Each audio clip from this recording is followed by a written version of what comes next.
Well, I don't know when I'm going to use this footage, but today is May 15th, 2025, and we are getting ready to get this car to Tokyo so we can throw it on a container because it's coming to California. It's going to head to LA, become a permanent resident over there, and start another life as a vehicle in America. So here we go. As you can see, the plates are off the car now. The deregistration paperwork is all done. We just have to put this thing on a tow truck and make the trek over to Tokyo to load it into a container. So we'll see.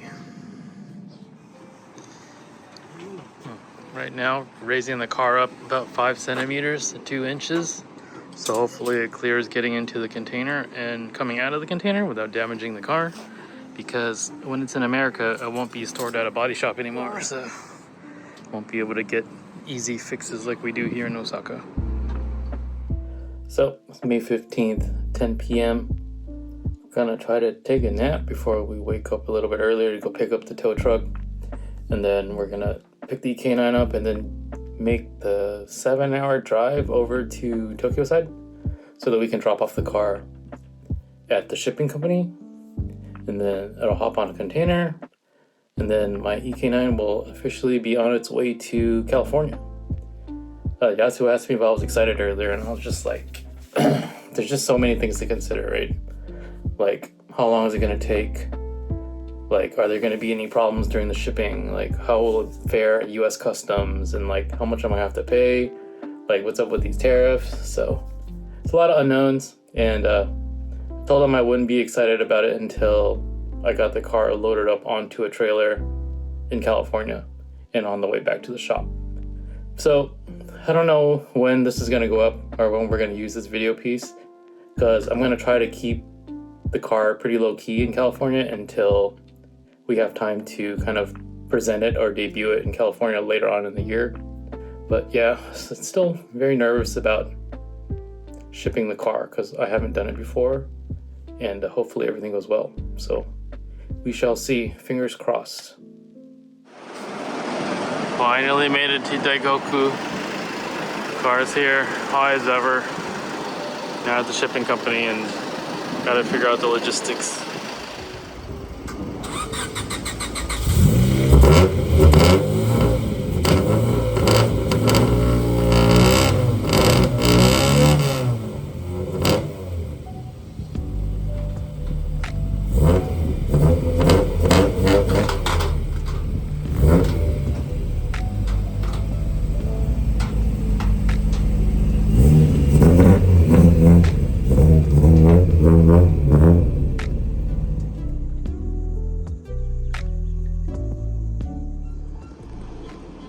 Well, never thought I'd see the day when this actually happened, but the car is here now.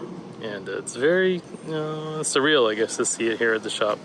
It's like two worlds colliding. So used to seeing this car in Japan, and let me make sure this guy can see. There's no cars are coming by. Yeah, but very strange to see this car here. Everybody kept asking me if I was excited that my car was coming, and I was like, I won't be excited until the car gets off the trailer and inside my shop. So, very close.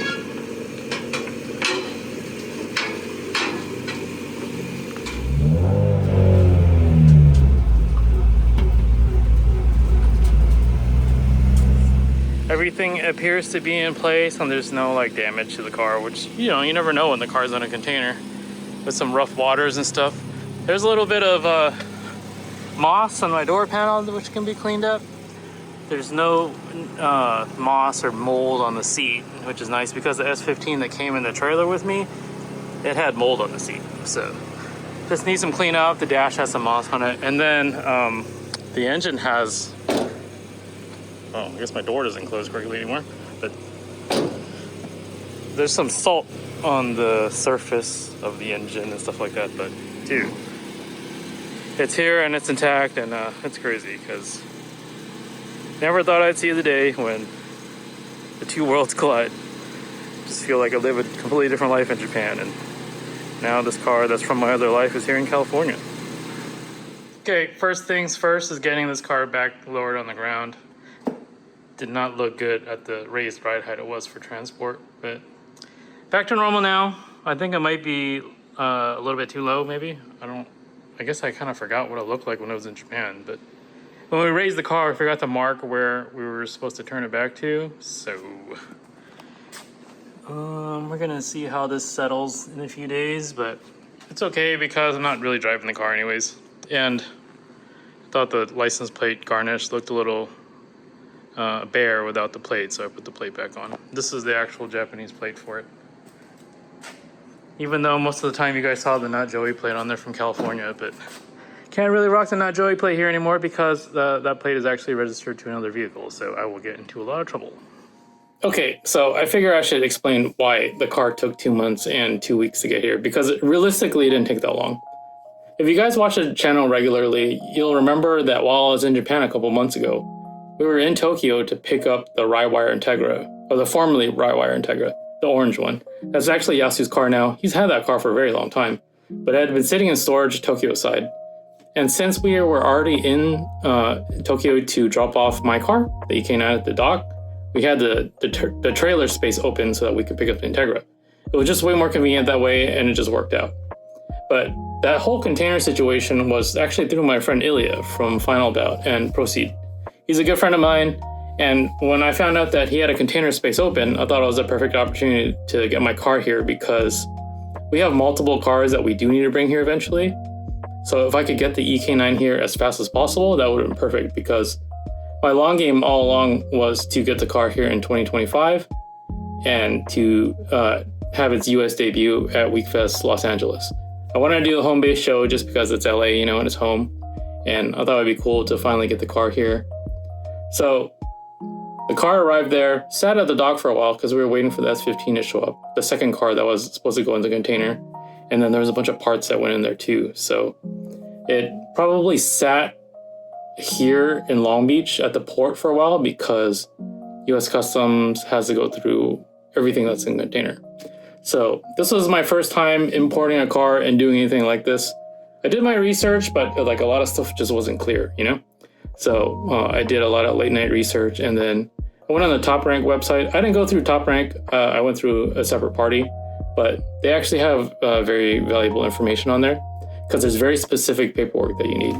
I think it should be around maybe 5 to 6 pieces of paperwork, and they have to be official documents that are signed, notarized, and everything, because it's very important if you want to register the car to have all that paperwork. And obviously there's a 25-year rule. And one of the other things that you really need is a VIN verification, because the car is from Japan. It doesn't have the same VIN as cars here in the US. There's 2 digits missing. So you have to have like the local authorities, CHP, or you have there's a service where people are licensed to do that. So you can get your VIN verified, and then they usually check where the VINs are. I think you're supposed to have 2 VINs at least, but some VIN verifiers, they kind of know the system, so they'll let you get away with just having 1 VIN, and that's pretty much what I have, because my core support doesn't have the blue tag on it that you see, like the JDM VIN tags. My car doesn't have that because my core support is different because it's from a different car. I updated to a 99 2000 face. My car is a 97. So it didn't have that tag. It does have the VIN on the firewall. So the car's legal and verified and everything. And I have all the paperwork. So I do plan to register the car. Not going to say where, but it's going to be registered and the car will see the road. So eventually, if you live in California, you might see that car, which is really cool. So I'm really happy the car is here now. There's still some things I need to do to it, just little things here and there, just to button it up. The main thing is cleaning it up. There's a door ding that probably isn't even from the container. It's probably from the shop because the cars were so tightly crammed together. But now it has a good amount of space here in California. So time to get to work. Okay, not sure if I showed you guys what the engine bay looked like after I got the car back from the importer, but here is the current condition of the vehicle. As you can see, there's like a lot of salt buildup now, which is unfortunate because this engine was pretty perfect. And then you got some salt here. just on the block and on the trans and everything, and then there's a little bit of rust here now, which got to get cleaned up. Engine mounts have some too, but not too bad, I guess. These have rusted out, so that's kind of a bummer. Gotta clean that up, but overall not too bad. And as you can see here, the steering wheel bolts have kind of rusted out too. Probably because this window was left open, and that's why there was like a little bit of moss on the door panel, but these need to go. These need to get changed. And battery's been charging, but let's see if the car starts. There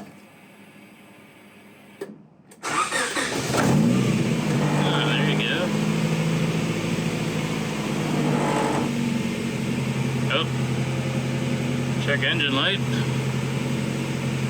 wonder what that's for.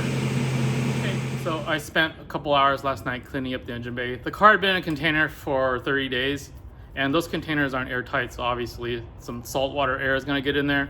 The engine block and like various parts of it had a little bit of salt on it. Wasn't too bad, but it just wasn't as clean as it was when it was in Japan. It was freshly built and everything. Most of it came off with this brush. I kind of just like lightly brushed it. It's very like surface, you know? So this brush is not particularly stiff either. It's pretty soft, and I was able to get a lot of the stuff off.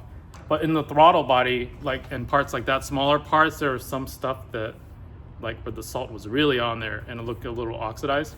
So I actually used this stuff. This stuff, this is not a sponsored post. I just found this online just from some basic research. But this is used in marine applications like boats and like jet skis and stuff. And whatever has exposure to salt water, you kind of mix those with water because it's really concentrated. And then I just kind of like dipped it with a cloth and just kind of like, you know, dabbed it and then wiped the throttle body in areas that had a lot more salt. And it seemed to take it out. Here is the current status of the engine bay. I don't know if you guys can even tell the difference, but I actually cleaned up this area. I detailed it a lot with some quick detailer spray because it was dirty, and then the firewall I cleaned up too. But you can see, well, the header has a weird, we should have did something better with the header when we first installed it so it didn't get stained like that. But as you can see, the engine block itself looks a little bit cleaner now. I wiped that down as well. And then as you can see here, the throttle body does look a little bit better. It doesn't have like as much salt as it did before. I still got to clean this area over here. Valve cover I wiped down. The distributor had a lot of salt on it too, and that stuff seemed to take a lot of the salt off of that area, which is nice. I'm gonna get a cover for the VTEC solenoid just because that's just how it is. It was like that already when I was in Japan, so those things get kind of rusty or have surface rust on it pretty easily. So overall, looking good. Back to how it was before in Japan when the engine first went in there. Things can always be cleaner, but like this area had a lot of dirt and buildup on it and stuff. And subframe was remarkably clean. I just kind of wiped that down real quick.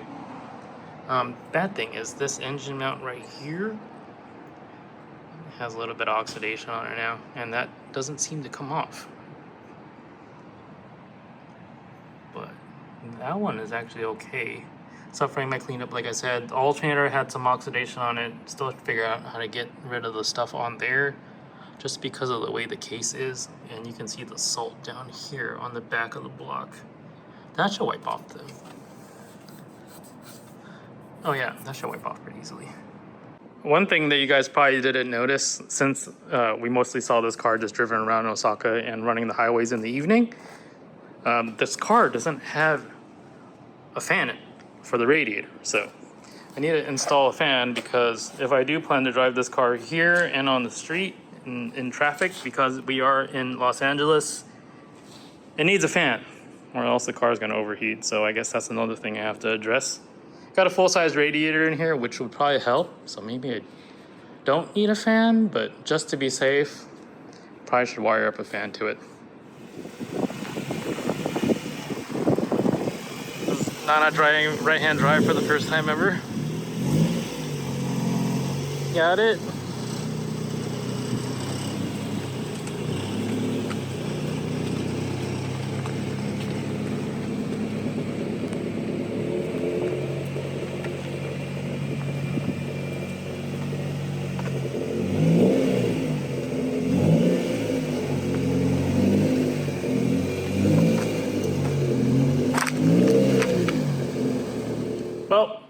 Mail day, everybody.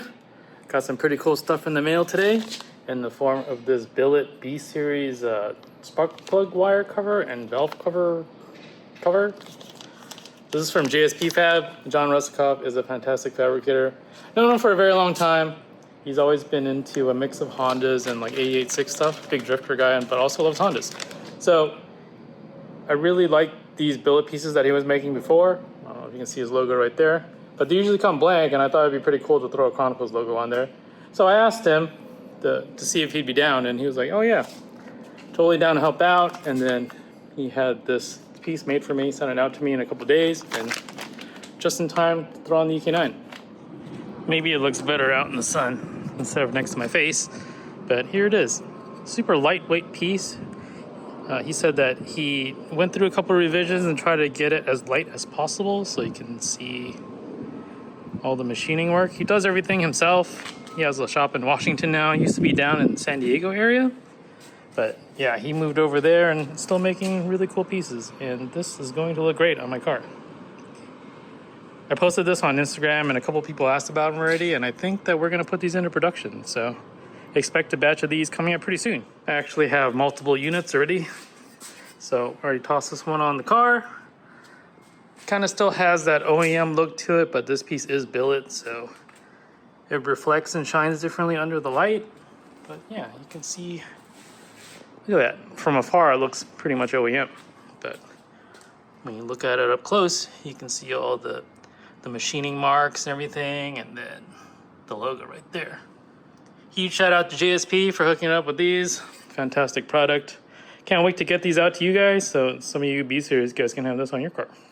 I also bought this thing because, like my S2000, I thought I needed a horn because there's no horn since we have the Battlecraft quick release on there. But as it turns out, this doesn't matter because there are no horns on the car. I don't even have a front bumper beam on here. So I either got to get some aftermarket horns or not have a horn.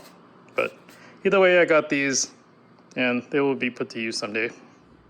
Should also add that it's still very weird to see these two cars together side by side. Never thought I'd see the day, but here we are. We just need to get Dirt to work on his car.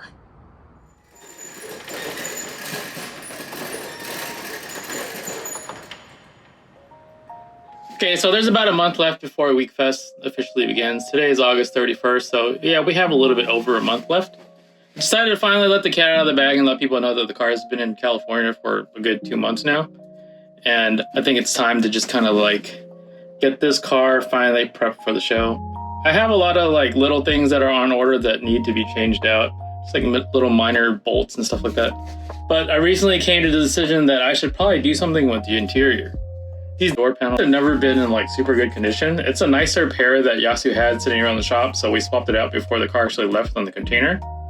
The dashboard is probably one of the better dashboards that he has at the shop, but it's also been cut for the Mugen cage. So this car is not like a perfect restoration or anything, and it's never meant to be. It's kind of supposed to be like a very like customized Civic, obviously. So since it doesn't have to be perfect, I decided to go ahead and do a custom interior. There's a really cool like couple in the Valley. They do custom interiors for people, and they actually do a lot of stuff for FL5 FK8 chassis, like newer Civics. I've seen their work everywhere, like throughout the country. And I actually contacted them a couple years ago to see if they wanted to do some work, but he never saw my message. So I was just like, oh, you're probably too busy, you know? And then we came in contact recently about some other stuff. And I hit him up and I was like, hey, are you interested in doing a custom interior for an EK? Because I don't think it's something that he's tackled before. And I thought it'd be a pretty cool custom project for him just to help get the word out on his stuff more too. And there's a company called Suede It. This guy named Aaron and his wife. They do everything themselves. They do it at home. And they do really good work. And they do S2000 stuff too. I think that's how I actually originally found them. But I'm going to get this dashboard redone and then get this door panel redone too. In black suede and red stitch. And just to give the car a little bit more of like a customized, like a little bit classier feel. And I think it'll be really cool just to add another personal touch to this car. And it is an EK9. And obviously like the trim and stuff like that will stay that way. The bezel is going to stay the same, and then like window switches obviously, but I'm going to try to get the interior done before the show. And I don't know why I do this to myself, but I told him, I was like, hey, I need this back in like 2 weeks because we got to put the car back together. And then he said he can do it, but we never know. So the next time we talk about this interior again, it could go very differently, but we'll see.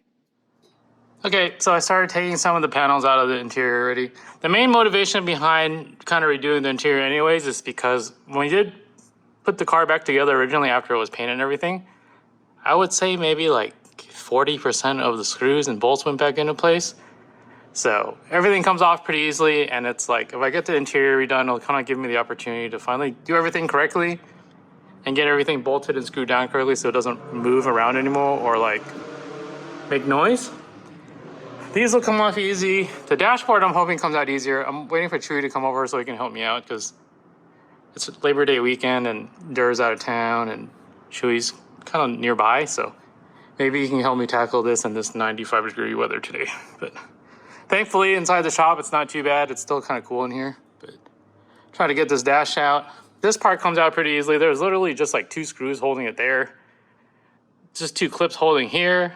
The cluster came out easy because it was just 2 screws on the bezel, the 2 plugs, and then as you can see here, there's no screws anyways in the dashboard. So this should come out pretty easily. Chuy is kind of dreading it, thinking that it was going to take forever, but the way things going right now, the dashboard's probably held together with 2 bolts. Like you can see here that the panels aren't in terrible shape, but they're also not in super good shape. Just because the car is kind of old and we pieced it together because this car didn't have interior when we got it. If you guys remember, this was a Vogue Silver Metallic Bear chassis. It's an N1 chassis, but it was our friend's. It didn't even have suspension on it. So we literally had to pull the chassis out from wherever it was hiding, and we had to add everything ourselves. So all this interior stuff that you see on the car are pieced together from multiple different cars. Because a lot of guys don't like to run interior over there, so they kind of like take all the panels out anyway. So Yasu's done a pretty good job of collecting panels over time. And these are some of the better pieces already. But like I said, not super great condition. So let's just do custom interior. The Type R cluster itself is in good condition. It's just the glass has like a scratch on it right there. You guys can see it, but super low mile cluster. Only 13,000 kilometers. So Chuy's here now to help fix some shit or break some shit. Yeah. He also knows about the Yasu special, the Osaka special. 30% off, 30% bolts.